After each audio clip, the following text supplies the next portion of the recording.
Ballantines, the original American IPA. I mean, you're truly drinking a piece of craft beer history. Many think it's the holy grail of IPAs. We're such a great time in the craft beer movement.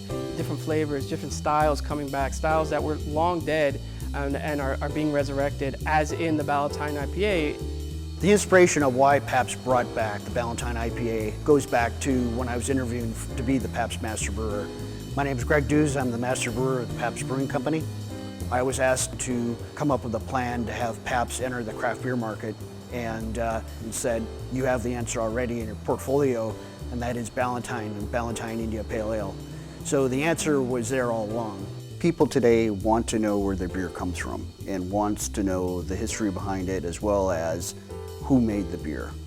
There's some very large breweries that put out some very reputable styles of craft beer, but it's not embraced because there's no story behind it. Ballantine IPA is different than other IPAs. Well, it has a unique story, has a very special history. That I mean, being the first IPA brewed in America. I'm Andy Gurgen. I'm the regional brand director for Pabst Brewing Company.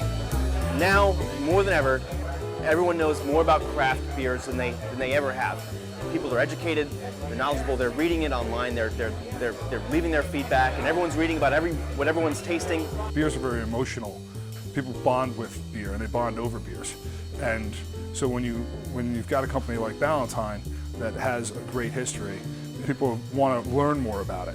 Well, hello, I'm Ted from Top Hop Beer Shop here at 94 Orchard Street. When word came out that Ballantine was bringing back the IPA, this is a beer they've heard about forever. I remember Ballantine from when I was a kid.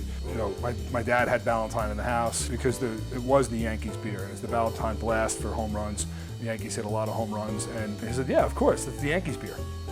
I've had people calling me for the last 2 weeks, when is this going to be available? Can I get any? Can you hold on to some for me? And everybody was really excited about the beer coming back. My knowledge of Ballantine extends back to my childhood. My name is Irving Roman. I'm from thekegtap.com. We are in the historic Ballantine house located in Newark, New Jersey. The only thing I knew about beer really was this beautiful house. As a kid, I used to roam these halls, coming through, for class trips. Used to be in awe of just the ornate fixtures, beer history, Ballantine history.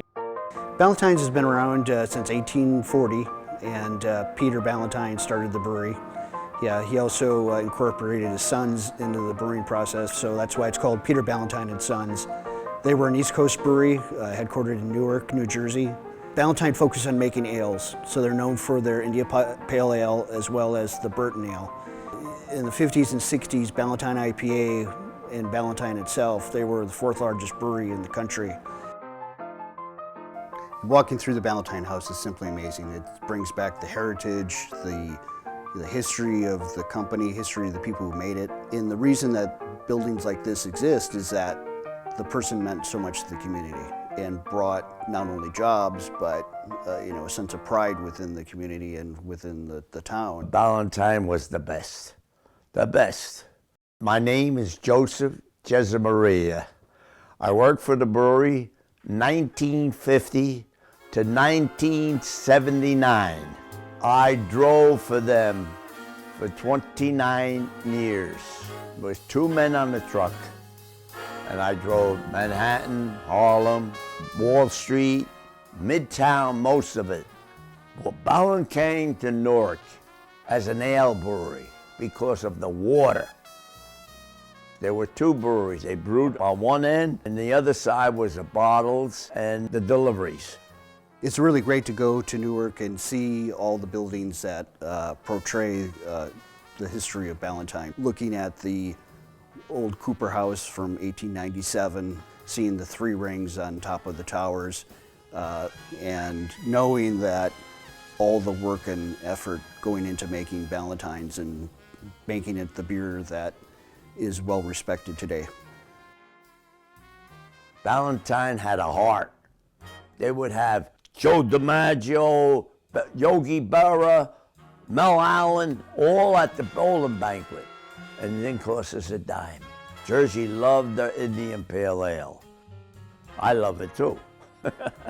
When Ballantine's closed, a lot of the craft pioneers remembered Ballantine IPA.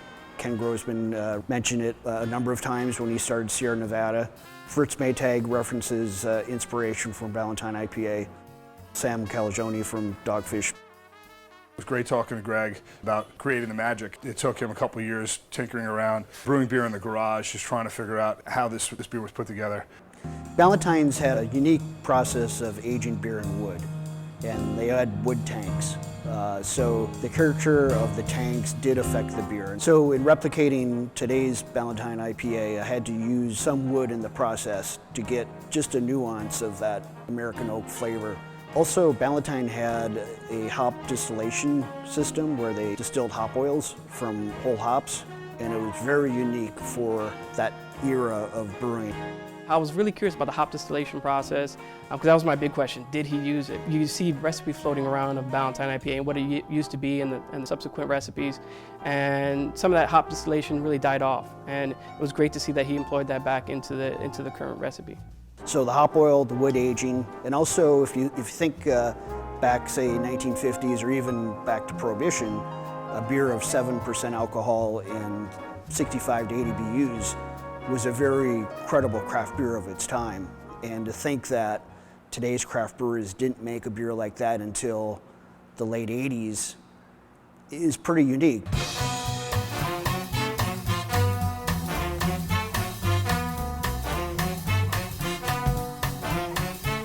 Last night, we had a great time. Ballantine did the launch here for New York, and the place was packed. Everybody was having a great time. We were flying through Ballantine. It was just a fantastic night. The energy was great, and people were really enjoying the beer. Top Tops is one of the greatest beer bars ever. They have over 700 beers here, and Ted is a great guy, really knows his beer, both craft and imports, very rare beers. The beer has been received very well. The beer is, among some of the best beers in the world. Excellent reviews, some excellent feedback, and just meeting people in general and saying how much they like the beer. It's beyond expectations. People love the beer. One of the things that really surprised me and surprised a lot of other people was the head retention on the beer. It's almost like drinking a Guinness, where you get all the way down to the bottom of the beer, and there's still foam on the beer. That's something that I really look for in a beer, because that means that the beer is going to stand up well. The lacing is fantastic. Citrus, hops. The aroma's fantastic. It's smooth, it's balanced. It's really what it's all about. It's 7.2%, but it's perfectly balanced. It's a nice rounded body, plenty of malt flavor in there. It's got a great hop backbone, and it does have that bitterness, especially at the end.